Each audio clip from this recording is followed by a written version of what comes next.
আচ্ছা আচ্ছা মানলাম, বোন তুই সুন্দর, আমি কালা। সবাই বলে ভালোবাসলে ভালোবাসা মেলে, আমি বলি বেইমান পেলে শিক্ষা মেলে। বাইরে ভাই, এদের দুইজনের নাটক দেখতে দেখতে আমরা আসলে সবাই অতিষ্ঠ হয়ে গেছি।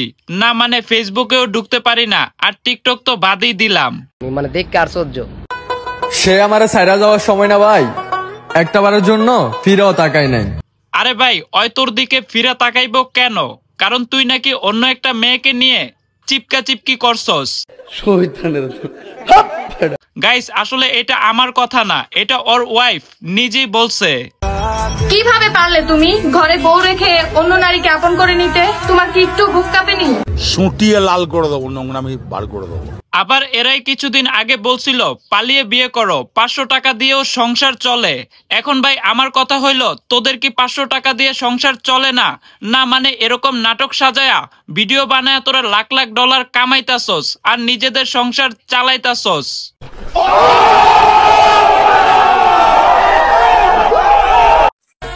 সবাই বলে ভালোবাসলে ভালোবাসা মেলে, আমি বলি বেইমান পেলে শিক্ষা মেলে।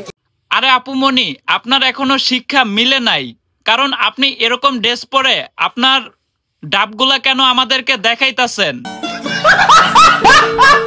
ধন্যবাদ।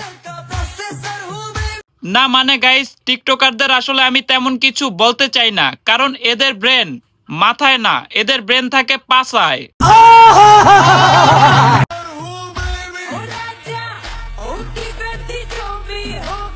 আবার দেখেন ভিডিওর শেষে আবার স্লোমো লাগাইছে। এখন আমার কথা হইল, পোলাপান তোরা এই স্লোমো দেখা বাসের টিকিট না কাইটাই আবার আপুমনির কাছে দৌড়ে চলে যাইস না। গজব বেইজ্জতি। আপনি যদি হন বহুরূপী, আমি কিন্তু গিরগিটি।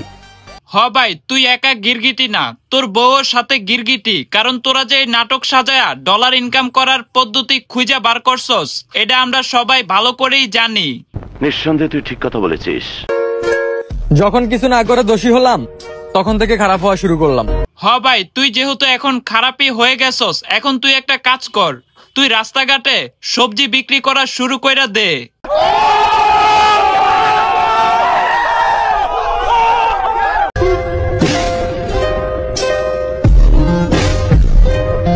আর গাইস দেখেন না, ব্যাকগ্রাউন্ডে একটা গাড়ি দেখাইতেছে, মানে আরেকজনের গাড়ি সে ভিডিওতে শো অফ করতেছে। Like seriously.